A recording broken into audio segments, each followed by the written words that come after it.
Chers amis, bonjour, joie nouvelle de se retrouver ensemble pour notre émission Ta parole est vérité.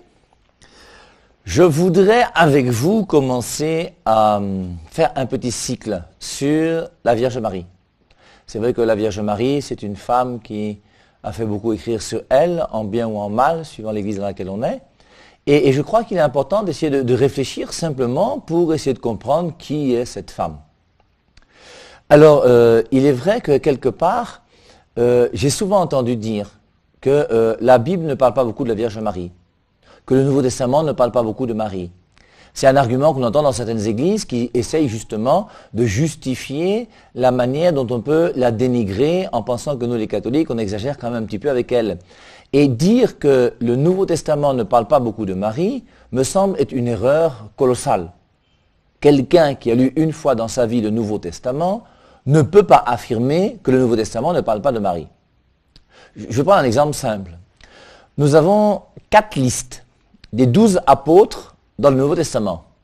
Dans Matthieu, dans Marc, dans Luc, pas dans Jean. Je vous rappelle qu'il y a toujours Jean qui a toujours un synoptique. Donc Matthieu, Marc, Luc et dans les Actes des apôtres, là où Judas sera remplacé par Matthias. Et dans cette liste des apôtres, on nous donne le nom donc de 12 apôtres. Et je suis sûr que si maintenant je vous demandais, à vous qui m'écoutez, de me donner la liste des 12 apôtres, vous auriez des difficultés. Et parmi ces apôtres, il y en a même certains qui sont pratiquement, j'ai envie de dire, inconnus. Allons-y. Vous prenez par exemple Matthieu chapitre 10, et dans Matthieu chapitre 10, vous allez prendre le verset 2. Et dans Matthieu 10, 2, on va vous donner donc la liste des 12 apôtres. Alors en général, il y a 2 apôtres. Les 4 premiers apôtres, on les connaît bien. Le premier, c'est Simon, qui est appelé Pierre, dont on parle dans les Écritures. Et Pierre, d'ailleurs, c'est même lui qui est devenu le pape pour nous les catholiques. Il a avec lui son frère qu'on appelle André. Et voici donc 2 apôtres qui sont quand même bien connus. Ensuite, les 2 autres sont aussi 2 frères, qui sont Jacques et Jean. Ensuite, on a Barthélemy, Matthieu, Philippe. On a ensuite, moi-même je vais les lire parce que je crois que je les ai oubliés. Il y a aussi un certain qu'on appelle un deuxième Jacques, qui est le fils d'Alphée. On a un qui s'appelle aussi Simon. Il y en a un autre qui s'appelle Judas, bien sûr. Et puis il y a quelques-uns là que j'ai oubliés. Donc, parmi ces apôtres, Pierre est bien connu. Si on vous demande de parler de Pierre, je suis sûr que vous pourrez dire quelque chose sur lui. Surtout que Jésus-Christ marchait souvent avec Pierre, Jacques et Jean, à la transfiguration, au moment de l'agonie à Gethsémani. Et souvent, Pierre, Jacques et Jean allaient ensemble. Donc, André, c'est quelqu'un dont on parle peu. Si je vous demande de me citer ce que André a fait dans le Nouveau Testament, qu'est-ce que vous allez me dire? À un moment, on a l'impression qu'il doit intervenir quand Jésus-Christ veut rencontrer des Grecs quelque part, peut-être une deuxième fois la multiplication des pains. Barthélemy, qu'on appelle aussi Nathanaël, on ne sait pas trop ce qu'il a fait, on ne sait pas trop. Matthieu, heureusement qu'il a écrit un évangile. Philippe, lui aussi, il est très peu connu. Heureusement qu'il a posé une question à un moment, celui qui m'a vu quand dans Jean chapitre 14. Sinon, après, vous avez aussi Thomas.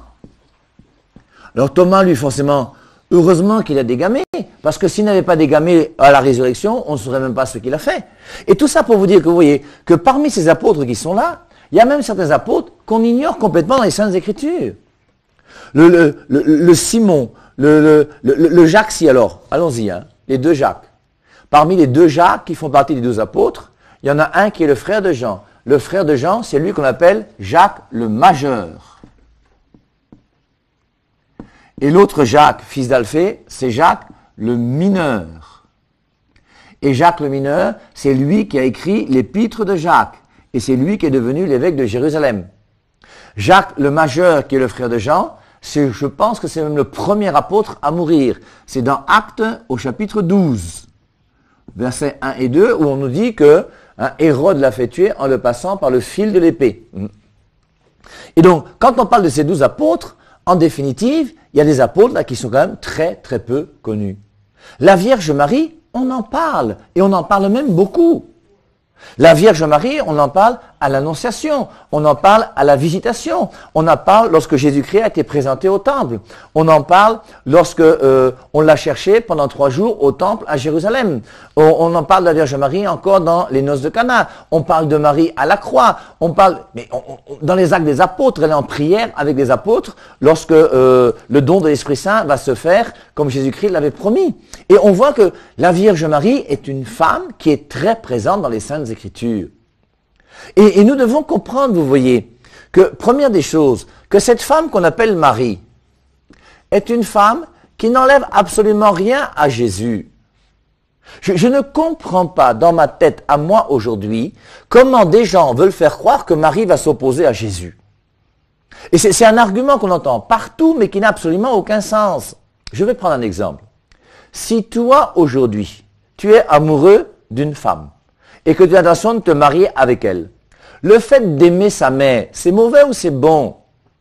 Et en aimant la mère de ta femme, est-ce qu'en aimant la mère de ta femme, tu vas aimer encore moins ta femme parce que sa mère va s'opposer à votre amour? Ça n'a pas de sens. Je vous rappelle dans Jean au chapitre 2, aux noces de Cana, qu'est-ce qu'on nous dit? On nous dit à Cana, Marie et Claire, faites tout ce qu'il vous dira. Et le rôle de Marie, c'est de nous permettre de faire tout ce que Jésus-Christ nous demande de faire. Une mère de famille, dans une vie de couple, quand une mère a un enfant, son bonheur, c'est que son enfant puisse s'épanouir dans sa vie de couple. Et si tu as une mère, ta mère, ce qu'elle veut, c'est que tu puisses t'épanouir avec ton mari ou ta femme. Et ta mère, normalement, doit tout faire pour que vous puissiez mener une vie heureuse l'un et l'autre ensemble. Et le rôle de Marie, c'est exactement la même chose. Le bonheur de Marie, c'est que moi, Père Hervé Marie, je devienne un saint ou une sainte. Le bonheur de la Vierge Marie, c'est que chacun d'entre nous, nous puissions mettre en pratique dans notre vie la parole de Dieu. Et plus nous aimons Jésus, plus Marie est contente. Et c'est pour ça qu'il n'y a pas d'opposition entre Marie et Jésus. Et Marie ne peut jamais s'opposer à Jésus, c'est impossible. Et c'est pour cela que cette femme est une femme particulière qui nous a été donnée. Je vous rappelle cette référence qui est très importante, sur laquelle on va revenir régulièrement et que je vous demande de connaître par cœur. La première référence que vous, les catholiques, vous devez retenir, c'est Matthieu chapitre 16, verset 18. Pierre, tu es Pierre, sur cette pierre je bâtirai mon église. Cette référence, nous devons tous la connaître. Maintenant, aujourd'hui, par rapport à la Vierge Marie, c'est Jean chapitre 19, verset 27. Où il est dit, dans Jean 19, 27, « Voici ta mère ». Et à partir de cette heure-là, le disciple a pris chez lui. Et on voit comment Jésus-Christ va donner Marie comme mère à Jean. Moi, je fais partie d'une communauté qu'on appelle la communauté Saint-Jean. Et dans la communauté Saint-Jean, forcément, on aime beaucoup les écrits de Jean, qui sont au nombre de 5. Je vous rappelle l'Évangile, la première épître de Jean, la deuxième et la troisième épître de Jean, et l'Apocalypse. Et forcément, ces écrits johanniques, nous les aimons beaucoup. Et forcément, ce passage de Jean 19, 27 est quelque chose d'important pour nous. Et dans Jean 19, 27, on voit comment dans l'évangile de Jean, on veut nous montrer l'alliance qu'il y a avec Marie. Et cette alliance avec Marie, c'est Jésus-Christ qui nous donne Marie comme mère. Et maintenant, il faut que chacun d'entre nous, nous puissions comprendre comment Dieu peut nous donner Marie et comment nous, comme chrétiens, nous devons accepter Marie comme notre mère dans notre vie. Alors, il est clair que Marie est notre mère. En étant notre mère, elle est plus que simplement un modèle. Mais elle est aussi un modèle. Et Marie nous est donnée comme modèle. La plupart d'entre nous, quand nous lisons les évangiles, nous sommes heureux de voir ces passages où on est tous des amis de Moïse, des amis d'Abraham, des amis de Paul, de Jean, de Jacques, des amis de tous ces gens qu'on connaît à travers les Saintes Écritures. Et parmi ces amis que nous avons une amie qui s'appelle Marie, qui n'est pas seulement notre amie, qui est même notre mère. Et nous devons comprendre qu'à partir du moment où Jésus-Christ nous donne Marie comme mère, ça veut dire que Marie, elle doit exercer sa maternité sur moi. Et pour exercer sa maternité sur moi, il faut bien que moi je reconnaisse que je suis son enfant.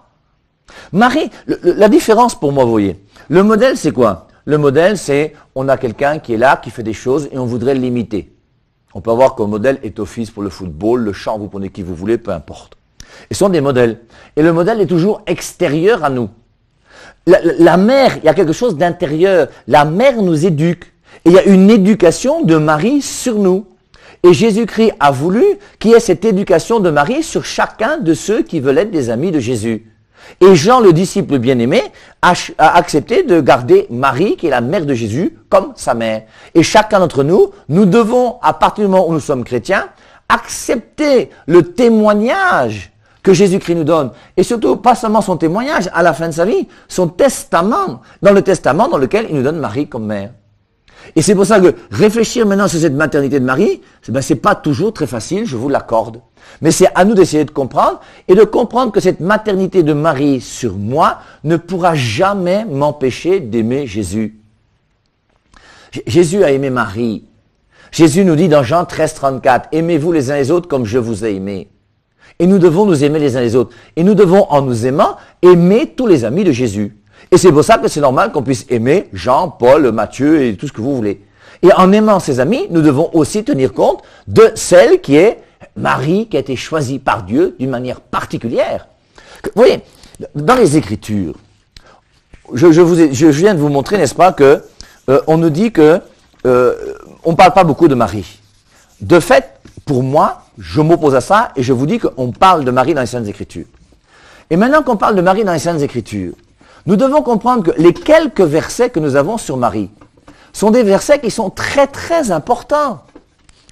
Je vous prends dans, je crois que c'est Luc chapitre 1, non? Vous cherchez dans les versets 40. On nous dit que Marie est bénie entre toutes les femmes. Elle est bénie entre toutes les femmes. Ce simple verset-là, de Luc chapitre 1, je crois que c'est verset 41, non? Ce simple verset nous montre bien que Marie est bénie entre toutes les femmes. S'il y avait ce seul et unique verset dans les Saintes Écritures, ce seul et unique verset mettrait Marie déjà au-delà de toutes les femmes du monde entier. Il y a des femmes importantes sur terre, mais Marie est bénie entre toutes les femmes. Et il y a un regard particulier de Dieu sur Marie. Il y a des femmes sur terre aujourd'hui. Il y a eu des milliards de femmes qui sont venues depuis que le monde existe. Combien il y en aura encore avant que le Christ revienne dans sa gloire? Je n'en sais rien. Et sur même les milliards de femmes qui sont sur terre aujourd'hui, je suis désolé, mais Dieu n'a pas vu ces femmes-là. Et il y a un regard spécial de Dieu sur Marie. Elle est bénie entre toutes les femmes. Un peu plus loin, lorsque Marie donne son Magnificat, on nous dit quoi? Que toutes les générations me diront bienheureuse. Même nous aujourd'hui, si nous voulons respecter les Saintes Écritures, nous devons dire Marie bienheureuse. Et c'est pour ça que ces versets sont des versets qui sont des versets importants. On n'a jamais dit ça de Nicodème ou de je ne sais qui, de je ne sais quoi. Et quand dans Jean 19, 27, on nous dit « Voici ta mère », c'est quand même important de comprendre pourquoi Jésus-Christ veut nous donner sa mère comme notre mère. Et en comprenant bien, vous voyez, que lorsque Jésus-Christ me donne Marie comme mère, ça veut dire quoi? Ça veut dire que il me donne Marie comme étant quelqu'un qui, aujourd'hui, en 2015, peut agir dans ma vie. Ça veut dire que Marie comme mère, c'est Marie qui nous est donnée et qui est là et qui peut exercer sa maternité sur nous. J'insiste pourquoi? Pour montrer à tous ceux qui vous disent qu'on ne doit pas prier Marie, quelle est la raison pour laquelle on ne doit pas prier Marie? Et vous nous dites qu'on ne doit pas prier Marie parce que Marie est morte. Je tiens à vous dire que la première personne que vous priez et qui est morte s'appelle Jésus. Jésus est mort. Et on le prie bien, non? Et Marie, elle aussi, nous croyons, nous les chrétiens, que les morts ne sont pas morts. Ceux qui ont commencé à enseigner que les morts sont morts sont les adventistes. Les témoins de Jéhovah ont continué aussi comme ce sont leurs petits frères. Je vous rappelle que le fondateur des témoins de Jéhovah a d'abord été adventiste quand il s'est converti, une fois qu'il avait quitté la religion de ses parents quand ils étaient presbytériens. Et les morts, pour nous, sont vivants. Première référence, Apocalypse, chapitre 6, verset 9. Dans le 5e sceau, lorsque le livre scellé s'ouvre, dans le 5e sceau, on voit les âmes des justes qui sont sous le trône, eux qui sont morts. Je peux même vous lire. Si vous avez votre Bible, n'hésitez pas.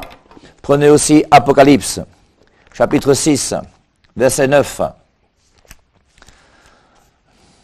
Quand il ouvrit le 5e sceau, Je vis sous l'autel les âmes de ceux qui avaient été égorgés à cause de la parole de Dieu et du témoignage.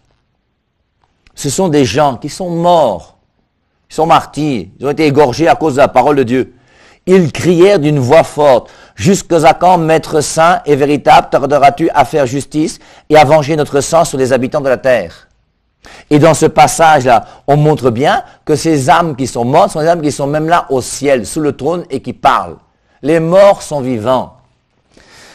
Il est réservé à l'homme de mourir une seule fois. Hébreux 9, 27. Après quoi vient le jugement? Quand tu meurs, tu es jugé. Rappelez-vous cette personne qui a été jugée par Jésus-Christ lui-même directement. C'est Luc, chapitre 23. Lorsque Jésus-Christ est à la croix, il dit au bon larron, Luc 23, 43. Je vous lis à partir du verset 39. L'un des malfaiteurs suspendus en croix blasphémait contre lui. N'es-tu pas le Christ? Sauve-toi toi-même et sauve-nous. Mais l'autre lui fit des reproches et dit, ne crains-tu pas Dieu, toi qui subis la même condamnation? Pour nous, c'est justice, car nous recevons ce qu'ont mérité nos actes, mais celui-ci n'a rien fait de mal. Et il dit, Jésus, souviens-toi de moi quand tu viendras dans ton règne. Jésus lui répondit, en vérité, je te le dis, aujourd'hui, tu seras avec moi dans le paradis. Et dans Luc 23, 43, on voit comment Jésus-Christ va permettre au bon larron de se retrouver au ciel avec lui le jour même. Je vous rappelle que vous avez des petits filous, c'est comme ça que je les appelle, ces petits filous qui dans ce verset-là disent, en vérité, je te le dis, aujourd'hui, tu seras avec moi au paradis. Tu seras avec moi au paradis. Et les petits filous qui vous disent que les morts sont des gens qui changent la ponctuation de ce verset. En vérité, je te le dis, ils mettent aujourd'hui 2 points. Tu seras avec moi au paradis, sous-entendu, plus tard. Nous, les catholiques, nous croyons que ce verset, il dit en vérité, je te le dis, que les 2 points sont ici. Aujourd'hui, tu seras avec moi au paradis. Et donc, si les 2 points sont ici, on comprend que c'est aujourd'hui même que le bon larron s'est retrouvé au paradis avec Jésus. Si on met les 2 points de l'autre côté, on dit en vérité, je te le dis aujourd'hui, sous-entendu, tu seras avec moi au paradis plus tard. Comme tu es mort, tu ne peux pas entrer au paradis aujourd'hui. Et si vous avez une connaissance des Saintes Écritures, vous verrez qu'à chaque fois que Jésus-Christ utilise cette phrase pour parler d'une manière officielle, avec autorité, il dit toujours en vérité, je te le dis, 2 points. Prenons l'exemple simplement de Jean chapitre 3, la discussion avec Nicodème. Dans Jean chapitre 3, verset 3, en vérité, je te le dis, 2 points. Nul s'il ne naît de nouveau ne peut voir le royaume des cieux. Verset 5, en vérité, je te le dis, 2 points. Nul s'il ne naît d'eau et d'esprit ne peut entrer dans le royaume des cieux. Et le aujourd'hui là n'a rien à voir avec ce début de phrase. Le aujourd'hui est avec tu seras avec moi au paradis. Et nous croyons que ce bon larron est au paradis avec Jésus le jour même où il est mort. Et nous croyons que ce bon larron a été canonisé directement par Jésus lui-même. Et nous croyons que les morts aujourd'hui, qui sont des morts qui n'ont pas commis un péché mortel, un jour se retrouveront au paradis avec Dieu. Et nous croyons qu'aujourd'hui même, le paradis est déjà rempli de personnes qui sont là-bas auprès de Dieu. Et nous croyons que les apôtres, que la Vierge Marie et que tous les saints sont des gens qui sont auprès de Dieu. Et ces gens qui sont auprès de Dieu sont vivants auprès de Dieu. Et ces gens qui sont vivants auprès de Dieu, on peut invoquer leur nom. Sainte Marie, Mère de Dieu, priez pour nous. Et Marie peut prier, intercéder pour nous auprès de Jésus-Christ parce qu'elle est vivante. Quand Jésus-Christ nous donne Marie comme mère, il ne nous donne pas quelqu'un qui est mort, il ne nous donne pas une planche de bois ou une pourriture. Il nous donne une femme qui est vivante et qui a vécu sa vie chrétienne et qui est notre mère. Et maintenant, à nous de comprendre comment vivre notre mère. Il est clair, vous voyez, qu'on peut très bien vivre sur terre sans mère. Il y a plein de gens qui sur terre n'ont pas de mère et qui vivent. Et une fois que ta mère meurt, tu continues à vivre. Mais ce qui serait intéressant, c'est de faire une étude et de demander à des psychologues quel est l'équilibre que trouve un homme ou une femme qui a vécu son enfance sans mère? Et quels sont les manques qu'il peut y avoir dans l'équilibre affectif et humain d'un garçon ou d'une fille qui n'a jamais connu sa mère? Même si vous refusez Marie, vous aurez toujours la vie. Tu peux toujours avoir la vie même si tu n'as pas de mère. Et on peut très bien être chrétien sans avoir Marie. C'est possible. Il n'y a pas de, c'est clair. Et Jésus-Christ nous a jamais dit qu'il était obligatoire d'avoir Marie pour être chrétien. Et même si dans ta vie, toi, tu perds ta mère, en perdant ta mère, tu perds quelque chose. Et surtout, j'ai envie de dire, quand tu es petit. Parce que l'éducation de la mère regarde l'enfant lorsque, justement, plutôt quand il est petit. Si je perds, ma mère est toujours vivante, moi. Mais si je perds ma mère aujourd'hui, ça va changer quoi ma vie? Pas grand-chose. Je suis déjà vieux et j'ai même déjà l'âge de mourir. Mais quand quelqu'un perd sa mère étant tout petit, bien, il est clair que quelque part, il y a une frustration. Il y a un équilibre qu'on n'aura pas parce qu'on n'a pas l'éducation maternelle. Et un enfant qui naît a le droit à une éducation maternelle et une éducation paternelle. Et Marie nous est donnée pour qu'on puisse recevoir dans notre vie chrétienne cette éducation maternelle. Et Marie veut agir dans notre vie. Et Marie veut nous aider à mener une vie chrétienne radicale et totale. Elle nous est donnée pourquoi? Parce qu'elle-même est d'abord un modèle. Elle-même a vécu sa vie avec Jésus-Christ comme personne d'autre. Et il y a une relation entre Marie et Dieu qui est absolument unique. J'ai été énormément jaloux de Marie dans ma vie. Quand je suis rentré à la communauté Saint-Jean, d'ailleurs, une période, quand on était à Saint-Jean-d'Arc, on avait demandé à chacun des frères, au début du chapitre, de pouvoir faire un commentaire de quelque chose. Et moi, je me souviens, la seule fois où j'ai parlé devant mes frères dans le chapitre, c'était pour leur dire que j'ai été jaloux de Marie. Et j'ai été vrai jaloux de Marie. En ce sens où, pourquoi est-ce que Dieu a choisi Marie pour être la mère de Jésus, et pourquoi c'est pas moi qui l'a choisi? Moi, j'aurais aimé être Marie. J'aurais aimé dans ma vie pouvoir avoir cet ange qui vient me voir. Et l'ange qui vient me voir, c'est même pas ça qui est important. Mais j'aurais aimé dans ma vie pouvoir être cette femme qui pendant 9 mois a porté en elle le Fils de Dieu qui est Dieu. Marie a quand même vécu quelque chose d'extraordinaire. Quand dans votre vie, vous pouvez pendant 9 mois voir comment, jour après jour, celui qui est en toi va commencer à grandir jusqu'au jour où Jésus-Christ va donner son petit coup de pied dans le ventre de sa mère. Jusqu'au jour où son cœur va commencer à battre dans le corps de sa mère. Mais mes amis, c'est quand même extraordinaire et formidable. Et c'est pour ça que Marie peut nous dire quelque chose sur sa relation amoureuse avec Jésus. Marie a vécu. Si on vous disait aujourd'hui, imaginez, ceux qui le veulent, allez voir votre curé, c'est bien imaginé, hein. Allez voir votre curé, il va vous prêter une custode. C'est une petite boîte dans laquelle on met les hosties pour donner à ceux qui sont malades et à qui on va donner la communion dans leur maison. Imaginez qu'un jour, tu quittes la messe de dimanche. Et en quittant la messe, le curé te dit, je te donne une custode. Et dans cette custode, il y a la présence réelle de Jésus. Tu rentres à la maison chez toi. Mais tu vas dormir cette nuit-là. Hein?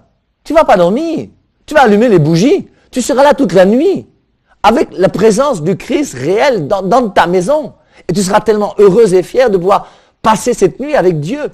Marie a passé 9 mois, jour après jour, heure après heure, minute après minute, seconde après seconde, en portant en elle le Fils de Dieu.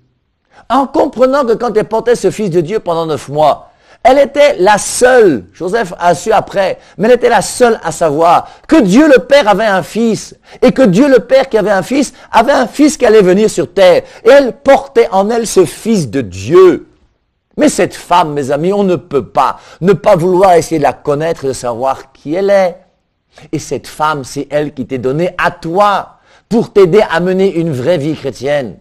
Voici ta mère. C'est Jésus-Christ qui te le dit.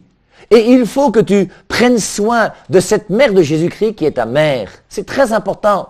Et que tu comprennes que cette mère ne pourra jamais s'opposer au fait que tu puisses aimer Jésus. Le bonheur de Marie, c'est que tu aimes Jésus. Je vous rappelle Jean chapitre 2, les noces de Cana. Faites tout ce qu'il vous dira. Bon dimanche à tous et à dimanche prochain.